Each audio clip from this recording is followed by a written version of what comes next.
Hey girl, Marissa here. You are listening to the Codependent Dummy podcast.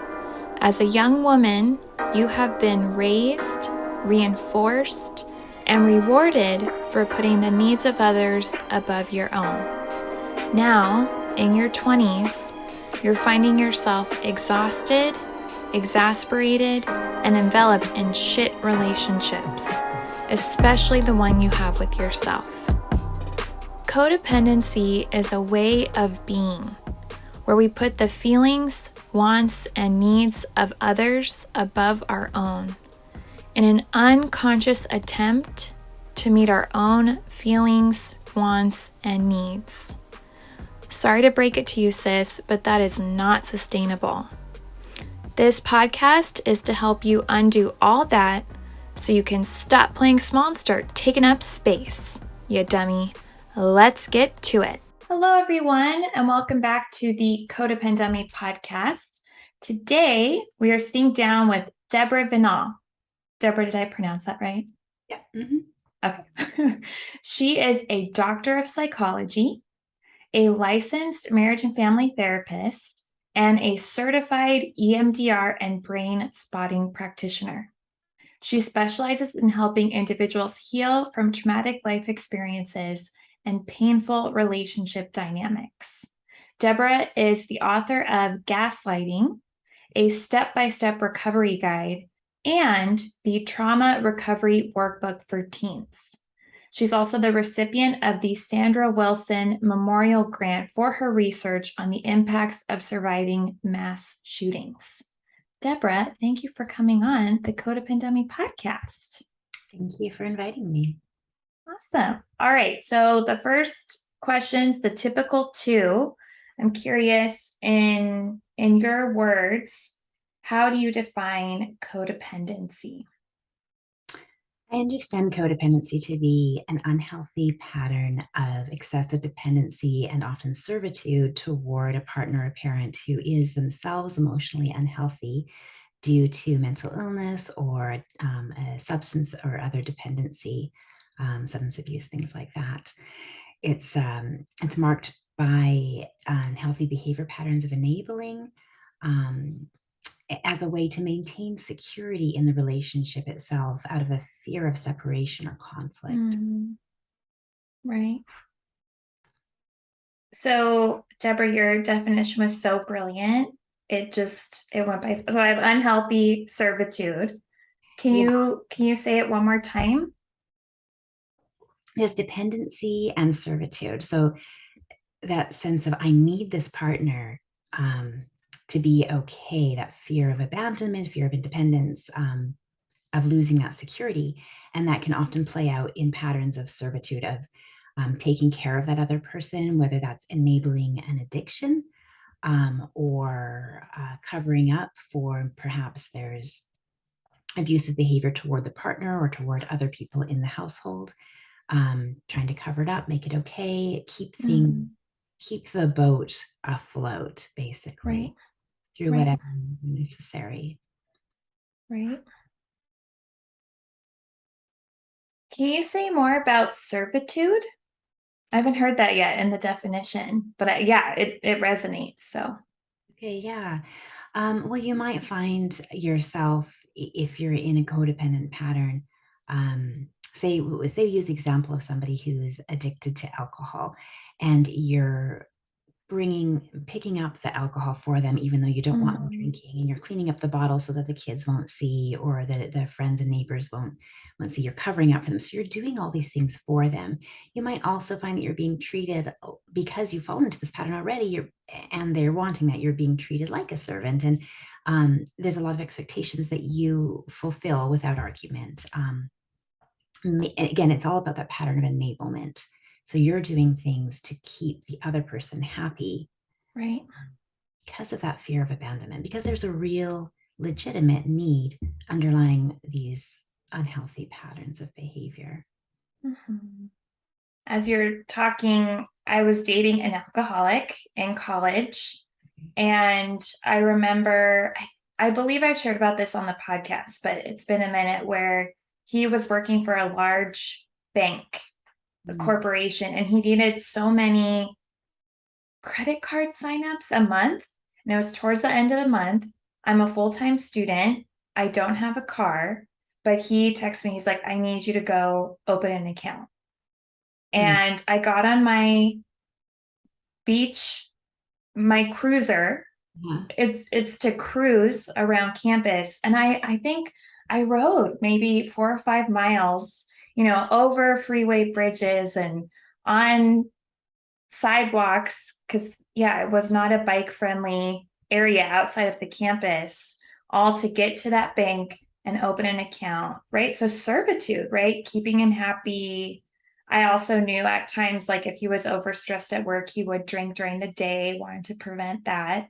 But Right. like you said, like this, what would it mean? What would it have meant for me to say no, to Mm. say I can't, to, right, potentially rupture that connection? Yeah, that's Yeah, really scary. yeah. I just picture myself biking around like servitude. Yeah. Yeah. Well, happy Hmm. to be doing it, but not feeling like you can say no without it Right. having cost to you or the relationship. Hmm. Yeah. And not being Oh, willing Marissa. to fall, right? To have Right. natural consequences, right? We've got to rescue. And then they need us, and then we feel like we have value because of that. They're needing us. Oh, yeah. I Yeah. mean, talk about, I'm sure on my bike back home, right? I didn't have it, but I'm sure there was an imaginary cape, and just, yeah, just really being the rescuer, the hero. Yeah. Hmm. That feels Yeah. that fills some needs. Right. Okay.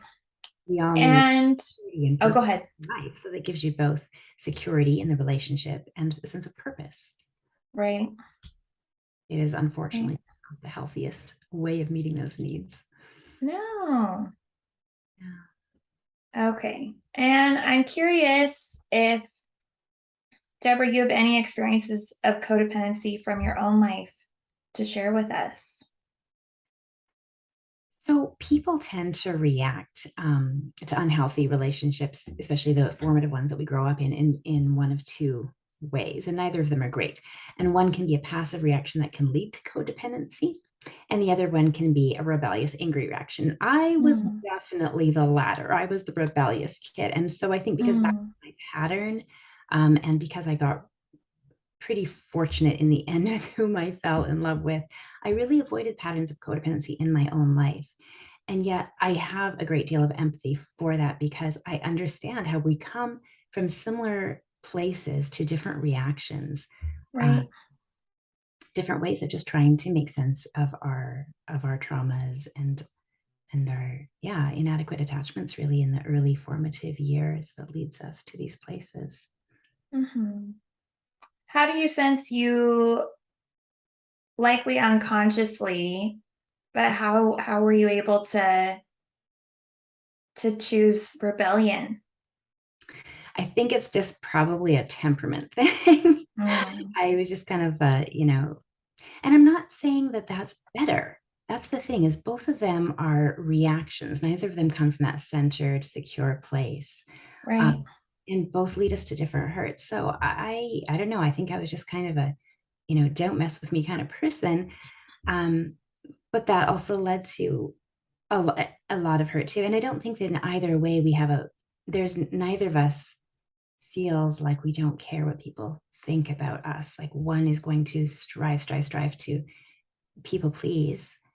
And yet, even if you're like, screw it, I'm going to do what I want, it still hurts very much when you experience the rejection. Um, Mm, just a different survival technique, really. That's right. what down to is we're all just trying to survive. Right.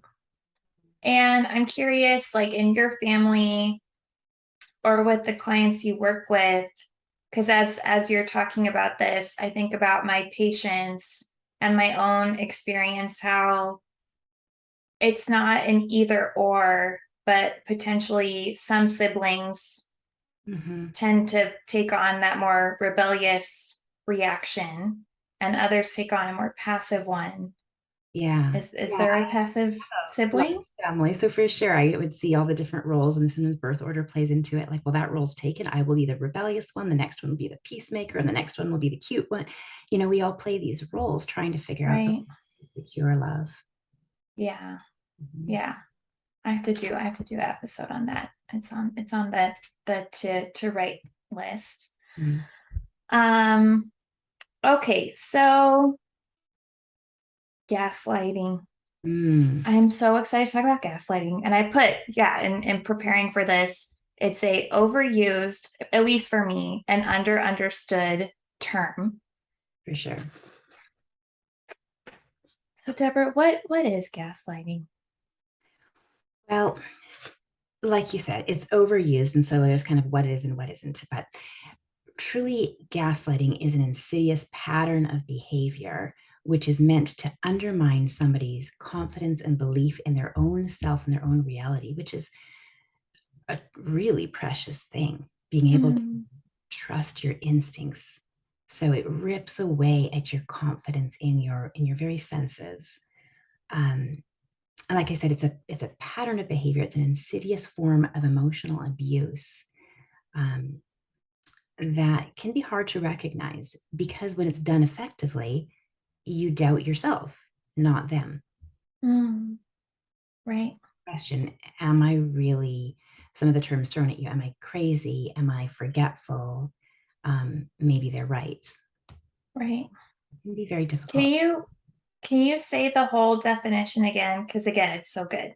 So Uh, an insidious pattern. I would say it's an insidious pattern of emotional abuse that causes you to doubt your own instincts and intuition. Wow. So that, and it's Damn. designed for the purpose of gaining the upper hand. So the gaslighter is trying to find effective ways to control you, with often without seeming like a real big jerk. Mhm. Yeah. Yeah. And this is just more of like a cultural question, but how come you sense it is being overused nowadays? Well, I think this term's been around for about 100 years. Wow. Yeah, and never really got a lot of attention. And I think some of the things that have happened over the last 5, 6 years, especially politically, a lot of people started to feel gaslit, and so this term started coming up a little bit more, and just kind of skyrocketed in the vernacular. Um, and so then people sometimes trying to regain their own sense of control start throwing it out as a way to diffuse a situation, like you're gaslighting me. Right. Anytime somebody disagrees with them, and that I think ends up causing more harm when we overuse a term because that undermines the reality of what really is. And those who are truly being gaslit, sometimes it's like, well, oh, that's just what all those Gen Zs are saying, or that's just, Right. culture or woke, or whatever. It can be easy to dismiss something when it's overused. So I think we do have to be careful about how we use things and really examine our experience and say, is this gaslighting, or am I uncomfortable because I got called out, or am I uncomfortable because, um, you know, somebody forgot something. So, and that's why I said it's a pattern of abuse. It Right. isn't, you're not being gaslit if sometimes somebody said, no, I told you to bring the letter to the post office, and maybe they didn't, and it was a mistake. Mistakes happen. But when it's a Mm, constant pattern, that's really when gaslighting is happening because, like I said, it's intended to undermine your confidence so that you can gain control. So that's not something that just happens once. It has to be a pattern to be effective. right. Right. Okay.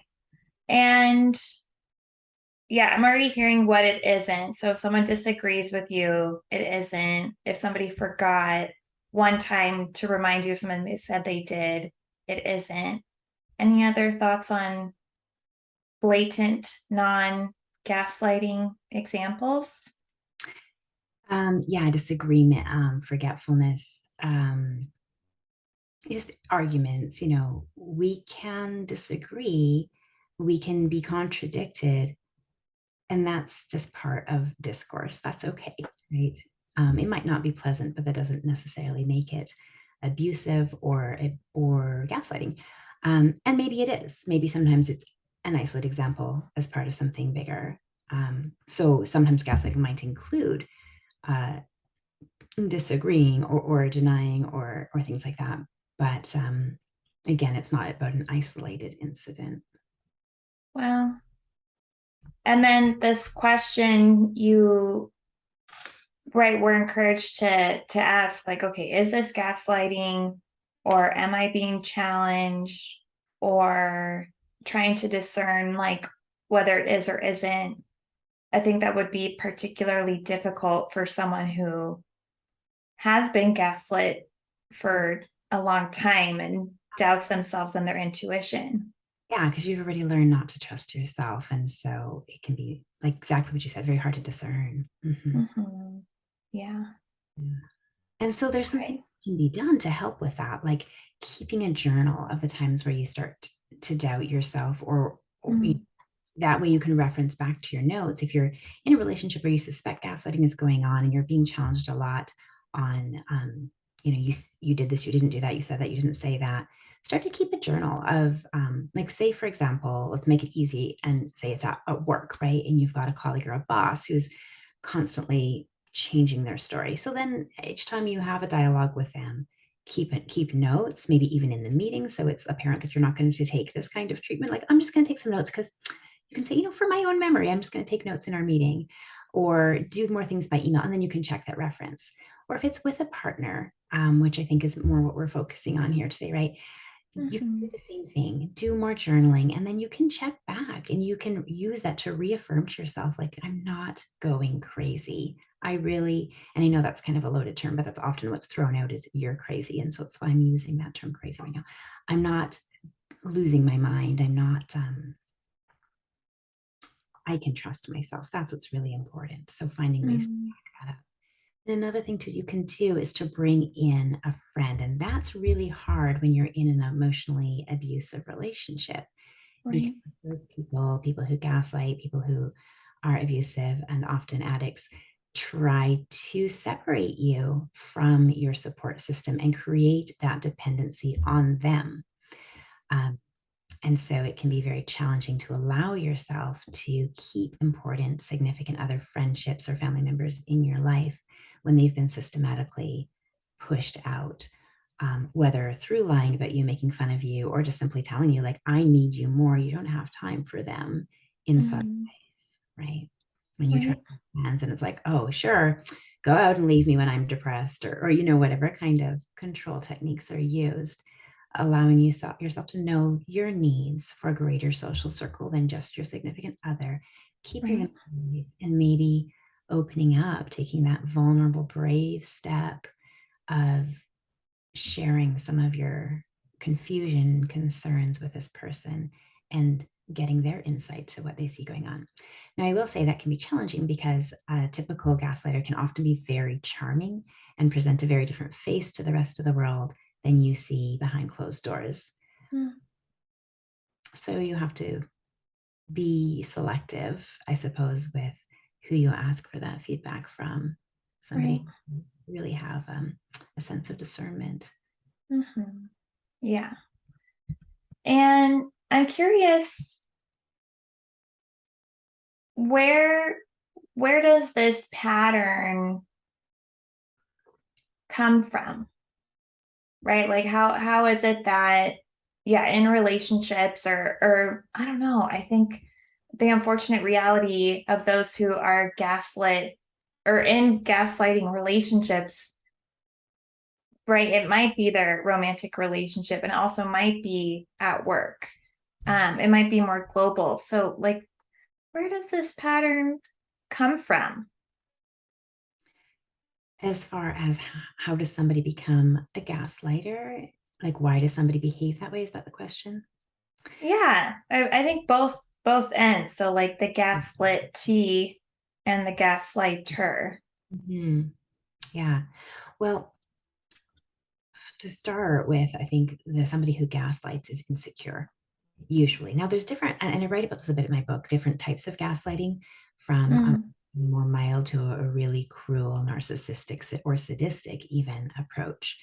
right. The sadistic one is somebody who just it's a game to them. They like to play with somebody's mind and see how much they can control and what they can do. Those are unusual Mm, cases, but they do exist. And then there's the right. narcissistic person who just wants everything to revolve around them. And with this and every other type, you really do see a great deal of insecurity that's well hidden behind these strong walls, or fortified walls, I should say, uh, Mm, um, projecting a sense that I am greater and I need you to believe that too. But they will surround themselves with people who are going to buy into that. If somebody doesn't see it, they will not make time for them. That person is not going to be around them. So they surround themselves with, oh, what's the word? Like fans, I suppose. Um, and if you, because you spend a lot of time with them, start to see through the cracks, they're going to double down to find ways to control, or again with the gaslighting, undermine your confidence in what you're seeing when you see those cracks. So mm, yeah, it's an insecurity in that there's a sense that and I don't think they would ever consciously reason this through, but I could not have a healthy relationship unless I trick them into loving or being with me, right? wow. Mm, And the same thing, the same dynamics can play out in a work situation too. If somebody's grown up with that idea of authoritarianism, with that pattern in their life, and it's never been questioned or challenged, then whatever methods can be available, can be used to maintain control, will be. And again, that mhm, comes from that insecurity that just your own leadership or your own relationship, your own being can be enough to have a healthy working relationship, or a romantic interpersonal connection. And friends can do it too. We can also have it from like a close friendship. If it's a casual friendship, probably won't happen much because you're likely to just be like, no, and move away from it. But mhm, in a close friendship, these dynamics can also take place. right. And what about the gaslightee? How does somebody find themselves in a relationship where they're being gaslit? Mhm, Again, the same thing, just like I was talking about earlier with, we come from broken backgrounds, we break in different ways, but we, when there is sort of that sense of insecurity, a gaslighter is going to love to grab onto that and use that and amplify that. So mm, you're gonna look for somebody who isn't fully confident, and that's not an insult. Like, it's pretty hard to be fully confident without doing a lot of work on whatever the wounds we walk into adulthood with are. right. Find somebody who's a bit insecure and you're like, I can play on that and I can amplify that. And that's where the gaslighting comes in. So you find that weakness, like maybe most women, right, have some insecurity about their physical appearance, right? So let's find that thing. And the gaslighter might say, well, you know, you're lucky that I put up with that. Nobody else would like somebody as fat as you, or as Mm, ugly as you, or whatever particular part of you that you're not feeling confident about. Or yeah, so they're just going to prey on those insecurities to keep you in the loop. And because you have already a bit of belief in some of these falsehoods, it keeps you tied. mm, So I guess the really important message for anybody who's finding themselves caught up in these unhealthy relationship dynamics is that you are enough. You are worthy of relationships with healthy people, with people who love you fully and unconditionally and just as you are. Not in a way where they throw it in your face and say, oh yeah, I love you despite all these like problems that I'm going to keep pointing out. Because that's not right. meant to express unconditional love. That's meant to keep you dependent, right? To keep you insecure so that you don't leave. And love sets you free. It doesn't trap you and entangle you like that. Mhm, yeah.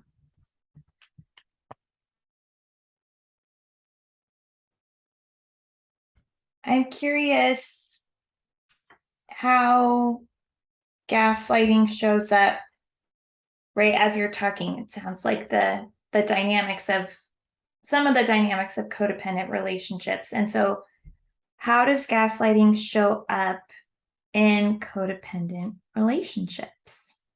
Hmm. Well, so in that codependency, you have, as you know, you've got the person who has some needs in the person who is wanting to fill them in order to feel needed. And so the gaslighter can use that gaslighting to bind somebody to them as another tool in their toolbox to keep you connected to them, to keep you believing that they really do need you, that you really should not go elsewhere, and continue to subtly undermine your self-confidence and your mental well-being so that you're less likely to make a break and say, this isn't right for me and I can do better, should do better. Right. Do you have an example of that, like in a friendship, at work, or with a partner? Well, you might think of like the parent, the adult parent who wants to keep you involved in their life. They might be using the kids, the grandkids. So you often see little lies. Hmm. Example might be somebody who, the parent who says, well, you said that you needed me to babysit on Friday, and you said you were going to bring the kids, but, and you had no plans like that, but maybe like, well, maybe it was my partner. Maybe I said and forgot. Maybe I got the date wrong. So you start to question yourself. And then there's the, oh, well, you don't really love me. You never Hmm. away. I'm just a lonely old lady, in this kind of pity thing. So then Right. that binds you together through that need to make the other person feel okay. Right. And the challenge is giving yourself permission to separate from the other person, being okay and realizing it is not your responsibility. We can be kind and loving, but not overstep the reality of where our responsibility lies, and allow that person to sometimes sit with sadness or discomfort, not because we intentionally inflict it, but because it's not ours in the creations and it's not ours in the solution. Hmm. That's a really good example. Well, you said, Mm. mhm, yeah. And right, it sounds like typically there is a gaslighter and gaslightee, and yet I do have memories of these codependent relationships and dynamics I've been in where I sense I've gaslit them as well. Mm. So they need me too, right? I want to be needed. They need me so we can just keep this going. These are the tools at play, so we're both going to use them. Yeah, can you think of some ways that codependents also gaslight others in their relationships? I imagine it comes up at times, but typically, like I said, it's when I think of gaslighting, I think of this whole pattern of trying to control. And so it does tend to be somewhat unequal, which is why I think there's such an True. overlap with codependency, where there is these somewhat defined roles of like the house of cards leaning on each other. Um, but for sure, it can happen where you've got this, say you've got this boyfriend who is cheating and gaslighting and emotionally abusive, and sometimes you try to push back using the same unhealthy means because that's what you know, and that's what you're constantly being practiced in by having it thrown at you. Um, Mhm. mhm. Right. But overall, right, it's a pattern.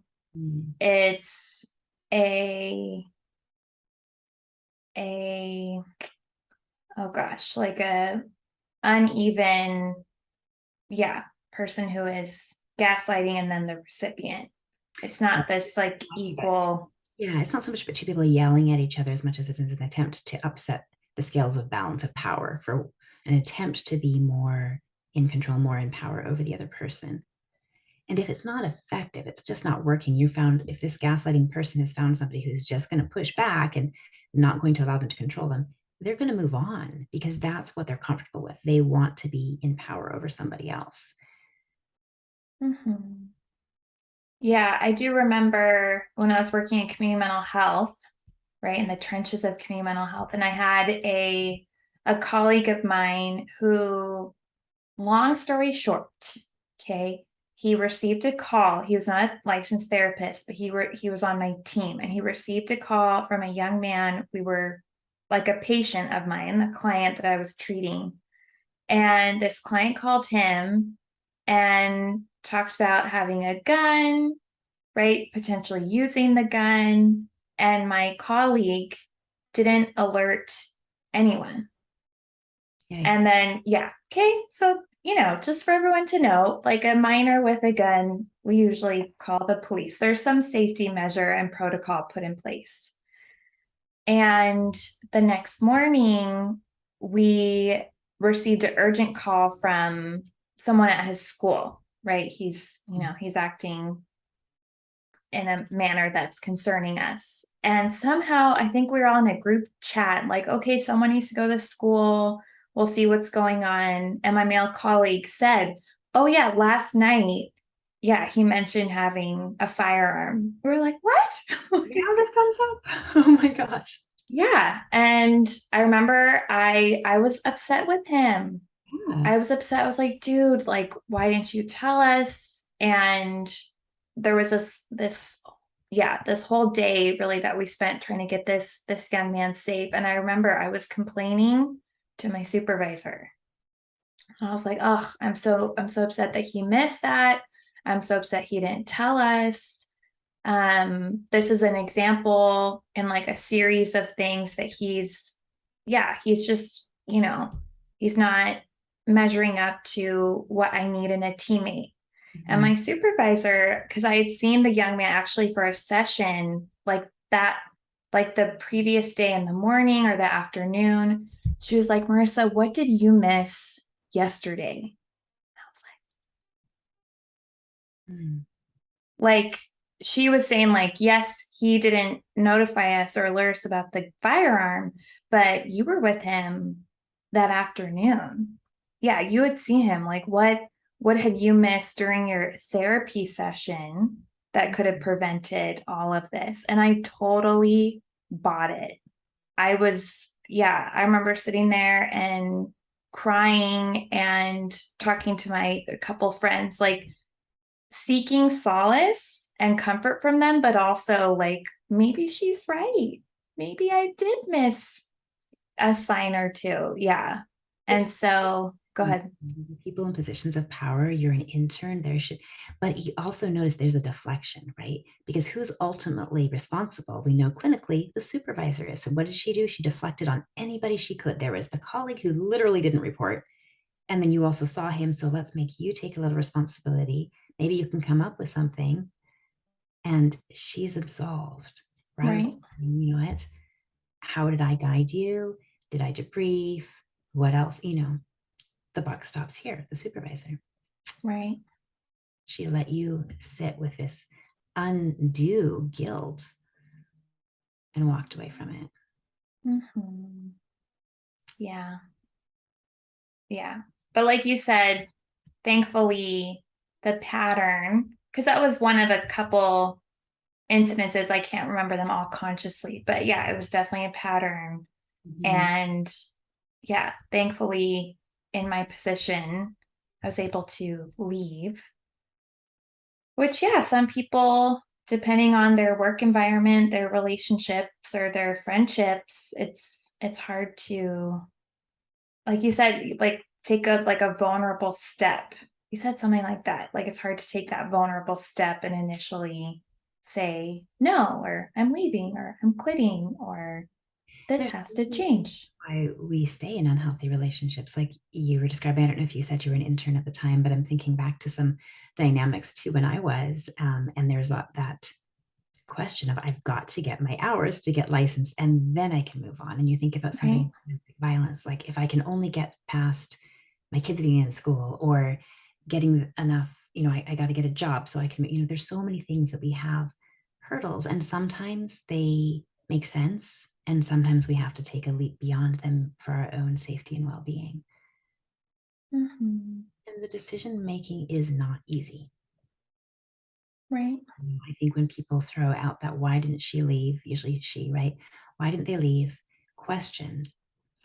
we have to be so careful with that, because while there might be a legitimate question, it can be so loaded with judgment, and it's a complex situation. Mm-hmm. This is whether it's work, survival financially or physically, emotionally, with relationships. There's a lot at play. Mm-hmm. Yeah. But the And go ahead. I would say the foundational thing we want to hold on to beneath it all is that we deserve better. We don't need to put up with it. And even when we stay in a situation, it's not all or nothing. Like boundaries are so essential, being able to say, no. So I'm thinking actually, as you're talking about your work situation, it made me think of a different work situation. And there were no guns. But I had, as I was working for this agency, I started before I got my master's degree. And as I did, I was seeking clinical hours at my site, which they had promised me. And then they changed their mind on pulling back some clients. And the supervisor said to me, well, I know you believe that all things happen for a reason. And I said, when did I say that? That's not a belief I have. My belief is shit happens, actually. She tried to project this onto me. So I'd be like, oh, yes, this was for some greater purpose. But Mm, this is a choice that you made for me that was unfair. I'm not going to put some esoteric spiritual meaning on this. right. You made a choice and it was unfair. And so, and I didn't leave the agency yet. There was a time where that had to happen. But I think it's important to step up and say, wait, no, that's not my reality. That doesn't feel right. I'm not okay with accepting that. Mhm. Yeah. Did you? At that point, yes. But it was Mm, hard. It's very hard because, you're in these situations, I'm young, she's got power, I need my hours, I don't want to get fired, you don't want to rock the boat. There's so many things that come into play. mhm. Yeah. And also, while you were talking about how there is a sense for those who are being gaslit, okay, let me just wait till I get my hours, or let me wait until the kids graduate, or let me wait until he gets promoted or whatever to break up with him. Mm. And that's potentially a protective and self-preserving choice, but at the same time, while you remain in that position, your your intuition and your confidence in yourself is continuing to be chipped away. Right. There's a Yeah. Mhm. So it's, yeah, it's like the timing definitely is a factor, but also what you have to endure during that timing. It's like, You it's have to just weigh has, the cost. Yeah. yeah. At least Mhm. recognize to yourself that it is not a zero cost thing, and be honest about that, so you're making Mhm. an informed choice. Yeah. And you have shared some ways to start to combat gaslighting, right? Keeping a journal, communicating via email at work to have a record, bringing a friend in. Mm, what are some other initial steps to combat gaslighting?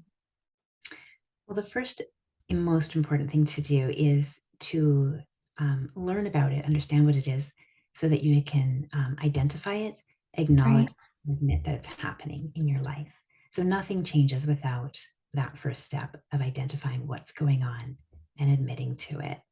There's a big difference between my relationship, like I'm not always happy in my relationship, and my relationship is abusive, right? Defining something in those terms is a bit more stark. And sometimes we might be gaslit, but we also want to lie to ourselves a bit to stay comfortable with something when we're not ready to change. So admitting what Mhm. it is the very first step. And then sometimes there's a process of grief that comes with that when we recognize, this is not what I dreamed of when I started this relationship. This is not what I hoped it would be. And maybe it's not going to ever become that. And that can be really hard to accept. And And part of acceptance is grief, is letting go of our hopes and expectations for something, right? Our plans, so that we can move into shifting to a new plan, to a new, Mm, and maybe it's right. not the fantasy, but it still becomes better than the reality when we accept what the reality actually is. Mhm. And what it would be. Yeah. Um, so then another very important tangible thing, two things that can kind of happen at the same time. One is starting to institute some self-care. There needs to be grace and compassion for yourself. So you've probably been accepting or hearing, receiving a lot of negative messaging, a lot of harsh messaging. And so Right. there has to come from, even from within, a more gentle voice that isn't always beating you up, one that is validating. And so learning, and this can be really hard, but learning to speak to yourself with gentleness and respect and compassion, no matter what choices you've made or haven't, is really critical. Becoming your own ally when you might feel that you don't have one. Mhm. And this can involve therapy. It can involve self-help groups, books, friends, whatever resources are available to you. Obviously, you and I are huge advocates for therapy. Can make a Right. difference in undoing some of the negative messaging that keeps us stuck in these places and helping us to be empowered to take a different stand.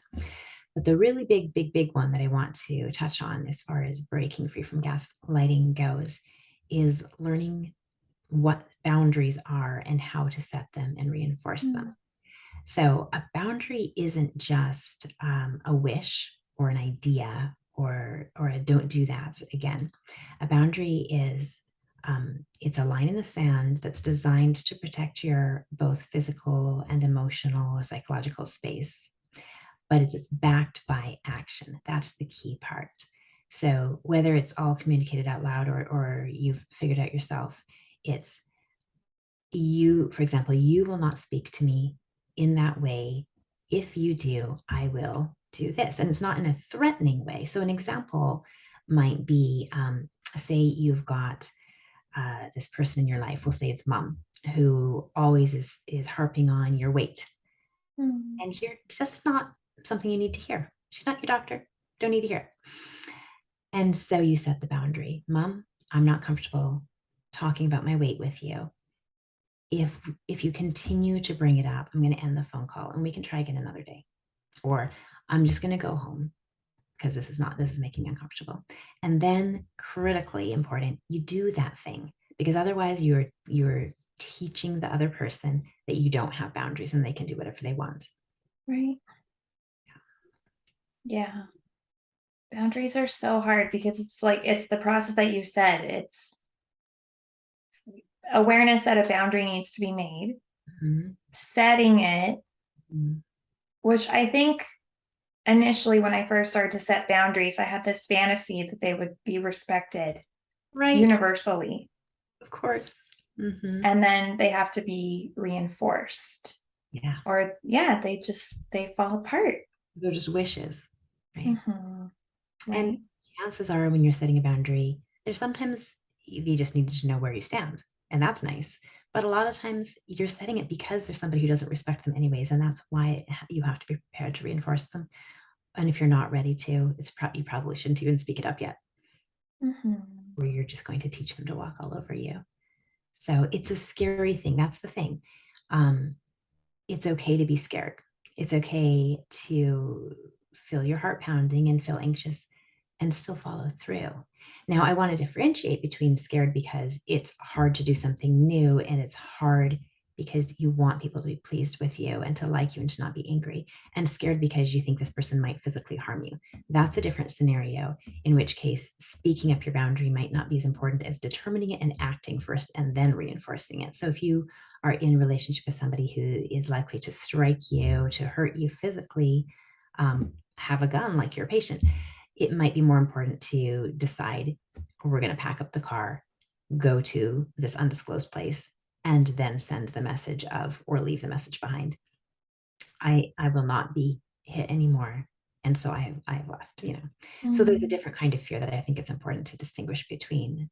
You don't owe this other person putting your safety at risk in order to be respectful or give them chances when you know that it's not in a safe place for you, or for, if you have kids, for your kids. Mhm. Mhm. But I that, really, yeah, go ahead. oh, go ahead.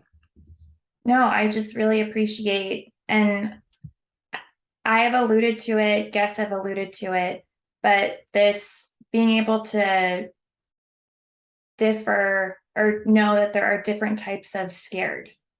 Yeah. There's oh, this is new Mhm.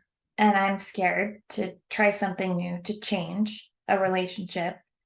There's also scared I will displease, Yeah. right? So just really wanting to please, and it's so scary to go against what might cause someone's disappointment or dislike or disapproval.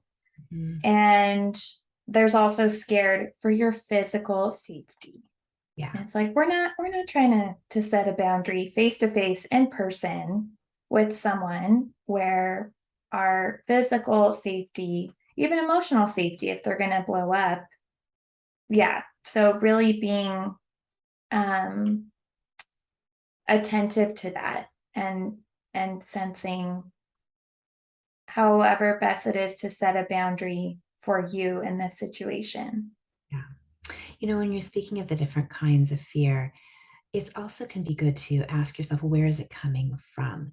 Because sometimes our fear is purely based in the present moment, but very often our fear is a ghost from the past. And especially when Mhm. it comes to people pleasing, and how scary it can be to have somebody upset with you. Why is that scary? Probably because at some point when you were a child, survival is tied, in some level, survival is tied to people being pleased with you, right? If somebody withdraws love and you're 5 years old, what you going to do, right? And that feeling can stay with us throughout life. And so it can feel like a matter of survival to have others pleased with us, to make sure nobody's angry. But in reality, we're okay. We're okay now. Mhm. So to listen to that little scared child inside who feels like, oh my goodness, what if they don't love me? What if they're mad at me?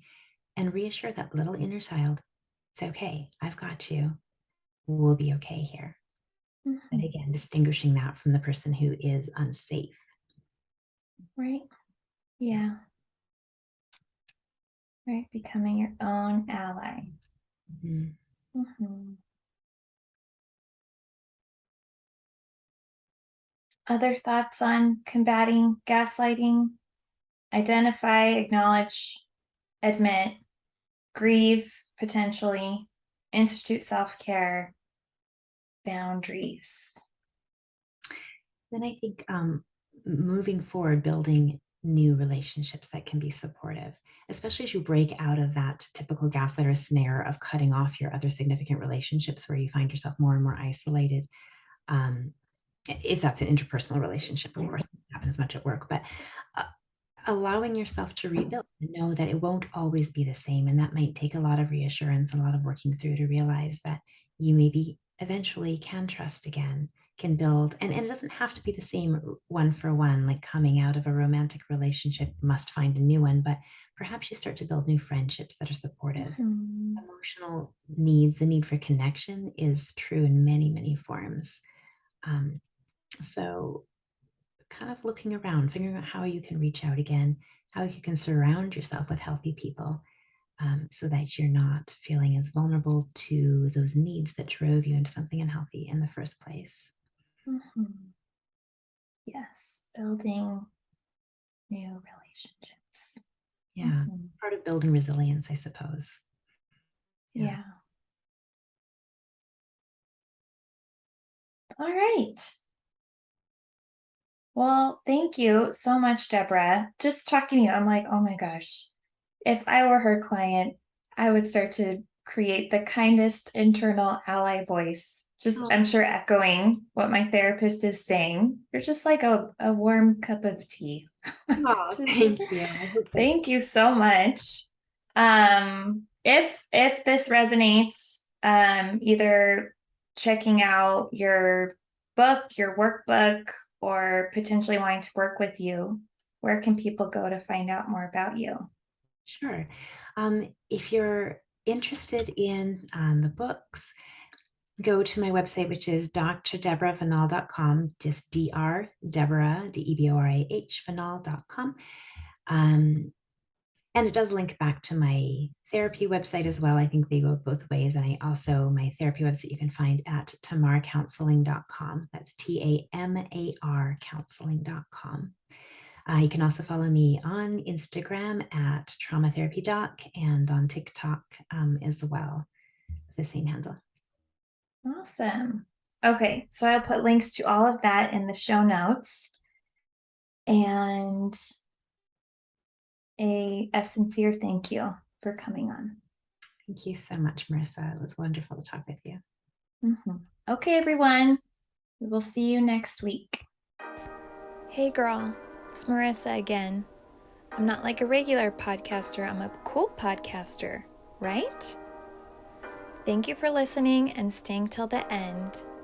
You can find me on Instagram at Therapy with Marissa. Email me, marissa@codependummy.com. Check out codependummy.com for more information on the show. And baby girl, a subscribe, rating, and review would be much appreciated. Till next time, I want you to remember, if you are feeling unseen, I see you. If you are feeling unheard, I hear you. And if you think that you don't matter, know that you matter to me. I want you to go out there so you can stop playing small and start taking up space, you dummy. And now, the disclaimer. Girl, this is not therapy and I am not your therapist. This podcast is designed to provide accurate and authoritative information in regards to the subject matter covered. It is given with the understanding that neither the host, publisher, or guests are rendering any legal, clinical, or other professional service. If you want or need a professional, please find one.